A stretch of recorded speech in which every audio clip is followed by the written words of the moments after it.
और चलिए बड़ी खबर से बुलेटिन की शुरुआत करते हैं। विराट कोहली ने टेस्ट की कप्तानी छोड़ी। विराट ने ट्वीट करके इस बात की जानकारी दी है। T20 वनडे की कप्तानी पहले ही छोड़ चुके हैं विराट कोहली और ट्वीट करके इस बात की जानकारी दी है विराट कोहली ने। और T20 की कप्तानी पहले ही छोड़ चुके हैं विराट कोहली। और विराट कोहली ने इस बात की जानकारी ट्वीट करके दी है।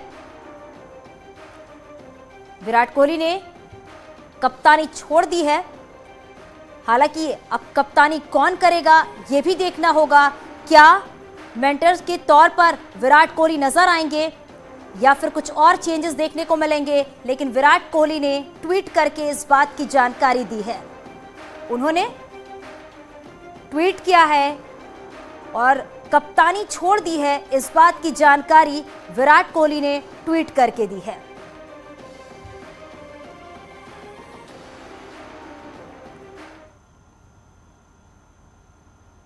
लखनऊ से खबर मिल रही है, सीएम आवास पहुंचे हैं स्वतंत्र देव सिंह। लिस्ट जारी होने के बाद पहली मुलाकात। बीजेपी ऑफिस में भी कई नेता मौजूद हैं। चुनाव को लेकर अहम बैठक, प्रचार की रणनीति पर बना रही हैं नेता। डिजिटल प्रचार के लिए बीजेपी की तैयारी। तो लिस्ट जारी होने के बाद ये बड़ी बैठक। हमारे सहयोगी संकेत हमारे साथ लाइव जुड़ गया है। संकेत, बैठक को लेकर क्या जानकारी मिल पा रही है और कौन से बड़े बड़े नेता जो है वो इस बैठक में शामिल हैं और क्या कुछ स्ट्रैटेजी नजर आ रही है इस बैठक को लेकर? देखिए, जिस तरह से जैसे ही प्रत्याशियों के लिस्ट का ऐलान किया गया और उसके बाद से भारतीय जनता पार्टी के प्रदेश कार्यालय पर लगातार बड़े नेता बैठे हैं और बैठकें चल रही हैं। और उसके बाद मुख्यमंत्री योगी आदित्यनाथ भी भारतीय जनता पार्टी के प्रदेश कार्यालय आ रहे थे। ऐन मौके पर स्वतंत्र देव सिंह भारतीय जनता पार्टी प्रदेश कार्यालय से मुख्यमंत्री आवास पर पहुंचे और वहां पर बैठक चल रही है मुख्यमंत्री और स्वतंत्र देव सिंह के बीच में। जो रणनीति है भारतीय जनता पार्टी के आगामी चुनावों को लेकर, उस पर मंथन किया जा रहा है। वहीं दूसरी तरफ भारतीय जनता पार्टी के प्रदेश कार्यालय में सुनील बंसल मौजूद हैं, अनुराग ठाकुर मौजूद हैं। यहां पर भी लगातार नेताओं का आने का सिलसिला जारी है। बैठकें चल रही हैं कि आगे किस तरह से चुनावी प्रचार करना है और कैसे जाना है क्षेत्र में।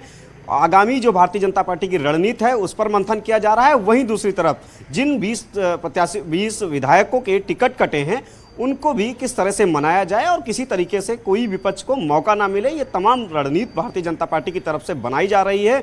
और आगामी जो अन्य चरणों के लिए टिकटों का ऐलान होना है उस पर भी मंथन किया जा रहा है। बिल्कुल संकेत, क्योंकि वक्त बहुत कम बचा हुआ है और डिजिटल प्लेटफॉर्म ही एक ऐसा माध्यम है जिसके जरिए सभी पार्टियां प्रचार और प्रसार कर सकती है। लेकिन देखना यह होगा कि क्या डिजिटल प्लेटफॉर्म के जरिए वो जनता तक अपनी बातें रख पाते या नहीं रख पाती। ये भी एक बहुत बड़ी चुनौती नजर आ रही है संकेत। बिल्कुल जाहिर सी बात है, जिस तरह से कोरोना के केसेस बढ़े और आयोग ने सीधे तौर पर निर्देश दिए कि रैलियां और बड़ी सभाएं नहीं हो सकती हैं और उसके बाद सभी राजनीतिक दल डिजिटल प्लेटफॉर्म पर रैली और चुनाव प्रचार करने की सोचने लगे और वो अपनी रणनीति तैयार करने लगे। भारतीय जनता पार्टी पहले से ही तैयार थी और बीजेपी का जो आईटी सेल है वो उसकी तैयारी लगातार कर रहा था और तमाम जो नई तकनीकें हैं वो बीजेपी के दावा है कि वो उन्होंने अख्तियार की हैं। आगामी विधानसभा चुनाव का बिगुल बजी चुका है और उसमें चुनावी मैदान में जाना है और आम जनता तक अपनी बातों को पहुंचाना है। तो जाहिर सी बात है कि कोशिश यही है बीजेपी थिंक टैंक की कि एक बेहतर रणनीति बनाई जाए और जनता तक अपनी बातों को पहुंचाया जाए और एक माहौल बनाया जाए भारतीय जनता पार्टी के पक्ष में। बेहतर रणनीति बनाई जाए और जनता तक अपनी बात पहुंचाई जाए, इसी के लिए लगातार कोशिशें जो है वो की जा रही हैं। बहुत शुक्रिया संकेत इस पूरी जानकारी के लिए। यूपी में उम्मीदवारों की घोषणा के साथ ही सियासी घमासान भी छिड़ गया है। बीजेपी ने ट्वीट के जरिए विरोधियों पर हमला बोला है। यूपी बीजेपी ने ट्वीट किया है। बीजेपी ने कांग्रेस, समाजवादी पार्टी और बीएसपी को कसाब करार दिया है। बीजेपी ने ट्वीट किया है, कसाब की असलियत यही है, क से कांग्रेस, स से सपा, ब से बसपा, वोट बैंक और तुष्टीकरण की राजनीति करनी तो खूब आती है, लेकिन जब पिछड़ों और दलितों को हक देने की बात आती है तो ये विरोध पर उतर आते हैं। मगर जनता इनका एजेंडा खूब समझ रही है। चुनाव में इनको अच्छे से सबक सिखाएगी। तो यूपी बीजेपी ट्विटर हैंडल से ये तंज कसा गया है।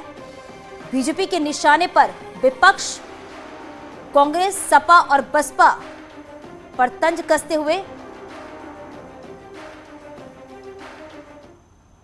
आगे बढ़ते बात करते सीएम योगी आदित्यनाथ ने गोरखपुर से टिकट मिलने पर खुशी जताई है। उन्होंने साथ ही यह भी कहा कि पार्टी नेतृत्व और पीएम मोदी का आभार जताया है। सीएम योगी ने दावा किया है कि 2017 की तरह इस बार भी बीजेपी प्रचंड बहुमत के साथ सरकार बनाएगी।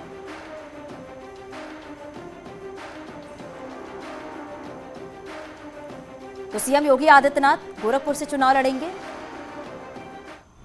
आदरणीय राष्ट्रीय अध्यक्ष का और संसदीय बोर्ड का, जिन्होंने मुझे गोरखपुर से भारतीय जनता पार्टी का प्रत्याशी बनाया है।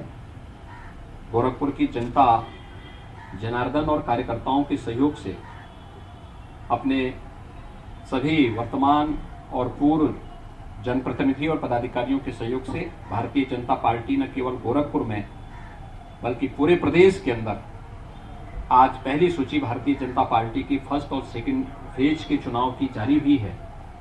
प्रचंड बहुमत की सरकार भारतीय जनता पार्टी बनाएगी।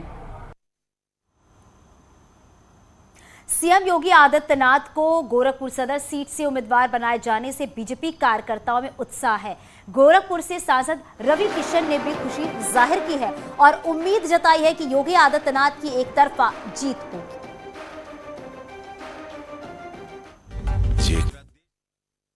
मुख्यमंत्री योगी आदित्यनाथ के गोरखपुर सदर से प्रत्याशी घोषित होने के बाद यहां पे जो भाजपा के कार्यकर्ता हैं वो बेहद खुश हैं। हमारे साथ गोरखपुर से सांसद रवि किशन जी हैं। पहली प्रतिक्रिया आपकी क्या है? हर हर महादेव। ऐतिहासिक जीत। समस्त गोरखपुर, पूर्वांचल, उत्तर प्रदेश इतना खुश है। यहाँ पे महाराज जी ने जिसको सींचा, अपना खून पसीना दिया, उस गोरखपुर, उस धरती को गुरु गोरक्षनाथ बाबा की सेवा की, जहाँ पे उनकी कृपा, वहां से उनका ये आदेश संगठन ने दिया। संगठन को मैं धन्यवाद देना चाहता हूँ कि हमारे शीर्ष नेतृत्व ने, कि महाराज जी को उन्होंने गोरखपुर भेजा और समस्त पूर्वांचल में खुशी की लहर आज दौड़ गई, समस्त उत्तर प्रदेश में। और एक बात बता दूं मैं आपके लाइव पर, मैं ये रिकॉर्डेड बोल रहा हूं, ऐसी जीत किसी ने देखी नहीं होगी। ऐतिहासिक जीत होगी। इतने वोट, बोलते ना, झार के वोट गिरी उनके, झार के वोट। तो क्या रणनीति आप लोगों की रहेगी जो आप कह रहे हो झार के वोट गिरी? खाली उनके पर्चा भर के चल जाएंगे बा महाराज जी के, ना प्रचार में आएंगे बा। कुल हमने एक एक कार्यकर्ता, हर बहन कुल महाराज जी बन जाइए। हम लोग हैं ना, उनको खाली पर्चा भरना और प्रदेश भर में प्रचार में चले जाए, अपना काम करें। उनके कुछ नहीं करना। जनता सब योगी आदित्यनाथ महाराज बन जाएगी। एक एक आदमी महाराज बन के लड़ेगा, एक एक आदमी महाराज बन के वोट डालेगा। यहाँ तो अभी अखिलेश जी कह रहे थे कि जो है वो पहले से गोरखपुर गए थे, अब भाजपा ने उनको गोरखपुर ऑलरेडी भेज दिया। देखा उनके विनाश काले विपरीत बुद्धि, रावण को भी अहंकार था, इन लोगों का घमंड। इनको इन लोग पूर्व मुख्यमंत्री रहे, शब्दों का चयन नहीं, संत साधु समाज, सनातन धर्म, प्रभु राम, उनका अपमान करना इन लोगों की पुरानी कथा है। गोली चलवाना राम सेवकों पर, हिंदुओं को मारना, इन लोगों का यही लाठी डंडा, यही देखो ये लाल टोपी है।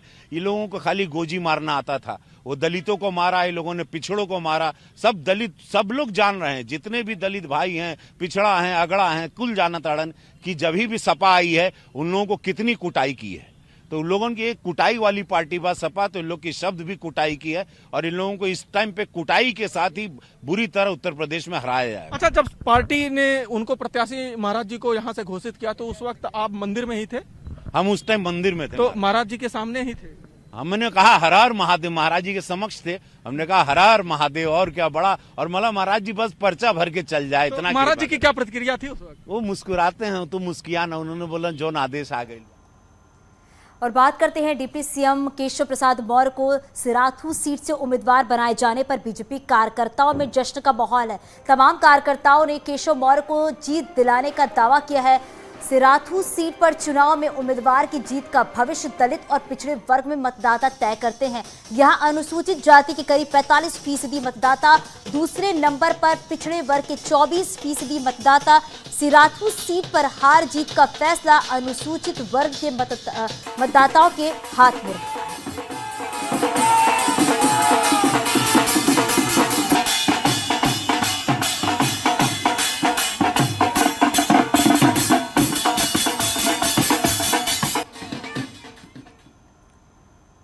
और अब बात उत्तराखंड की कर लेते हैं। उत्तराखंड की राज्यपाल रह चुकी बेबी रानी मौर्य अब विधानसभा चुनाव लड़ेंगी। बीजेपी ने उन्हें आगरा ग्रामीण विधानसभा सीट से प्रत्याशी बनाया है।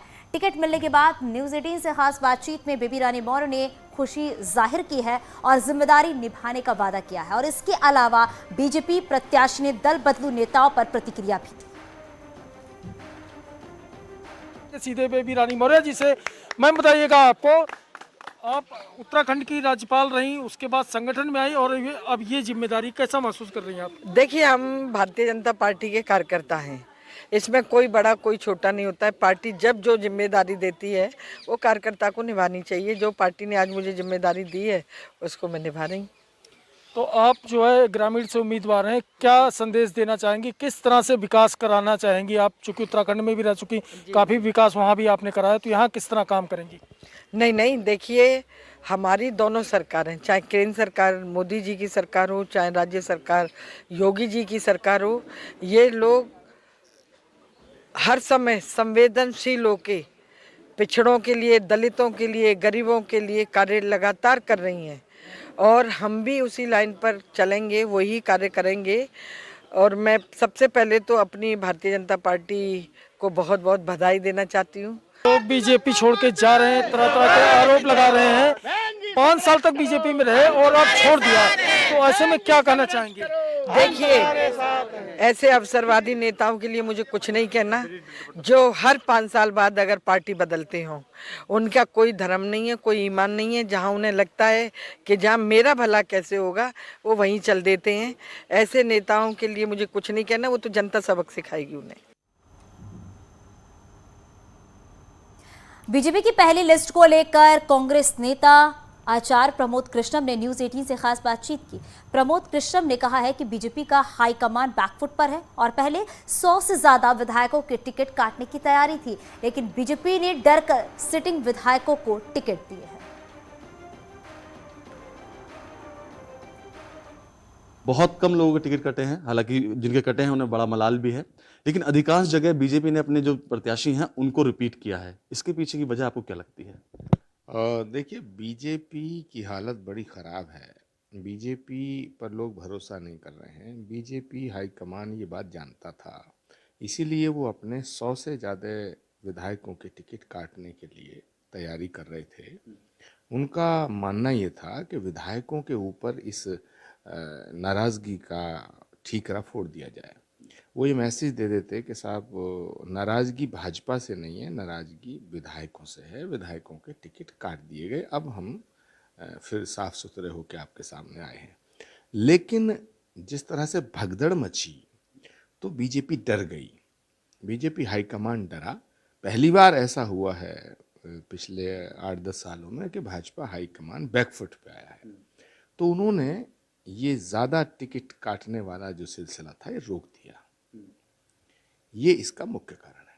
अच्छा, लेकिन अगर बात की जाए मेरठ में लक्ष्मीकांत वाजपेयी, उनका टिकट काट दिया गया।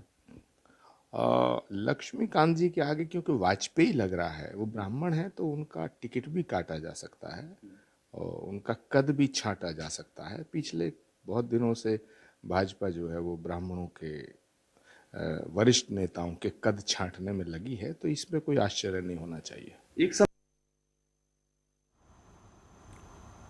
और यहां रुकेंगे, छोटे से ब्रेक के लिए जल्द लौटते हैं और बात करते हैं वीआरएस लेने के बाद आईपीएस अधिकारी रहे असीम अरोड़ ने न्यूज 18 से खास बातचीत की। उन्होंने कहा कि जो भी जिम्मेदारी दी जाएगी उसको निभाएंगे।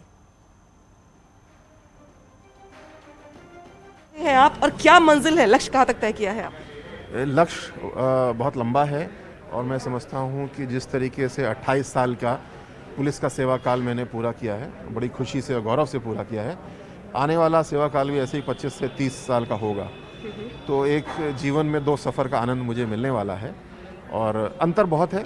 पुलिस की नौकरी में भी सेवा का बहुत बड़ा अवसर है, लेकिन एक क्षेत्र में है, आरामदेह जीवन है। लोक सेवा में कुछ जीवन उतना आरामदेह नहीं रहेगा मैं समझता हूँ, लेकिन सेवा का क्षेत्र बहुत वृहद होगा और कई इसके आयाम होंगे। बहुत सारे ब्यूरोक्रेट्स आते हैं पॉलिटिक्स में, सबके अपने अलग अलग कारण होते हैं। आपका अपना कारण क्या रहा और कब लगा आपको सर्विस के दौरान कि मुझे पॉलिटिक्स ज्वाइन कर लेनी चाहिए? ये केवल 8 दिन का प्रसंग है, 1 जनवरी शनिवार से लेके 8 जनवरी शनिवार तक। 8 दिन में कोई इतना बड़ा स्टेप उठा सकता है अपने करियर से जुड़ा हुआ? ये बड़ी रोचक बात है, आप भी इसको देख रहे हैं, क्योंकि पार्टी के नेतृत्व में मेरे अंदर कुछ क्षमता देखी और पार्टी ने कल्पना की कि इस व्यक्ति को नेतृत्व के रूप में विकसित किया जा सकता है। ये सुझाव आया, ये विचार आया, इसके ऊपर परिवार में मैंने विचार किया। आप समझ सकते हैं कि निर्णय आसान नहीं रहा होगा, लेकिन फिर जब मैंने तुलना की कि एक तरफ 9 साल की एक आरामदेह नौकरी है और कुछ पुलिस के ऊंचे पदों पे पहुंचने की संभावना, दूसरी ओर थोड़ी सी कठिन लाइफ है, आम आदमी की लाइफ है, कोई कठिन भी नहीं है, लेकिन बहुत ही विभिन्न तरीकों से लोक सेवा करने का मौका है। ठीक है। और यहाँ रुकेंगे छोटे से ब्रेक के लिए।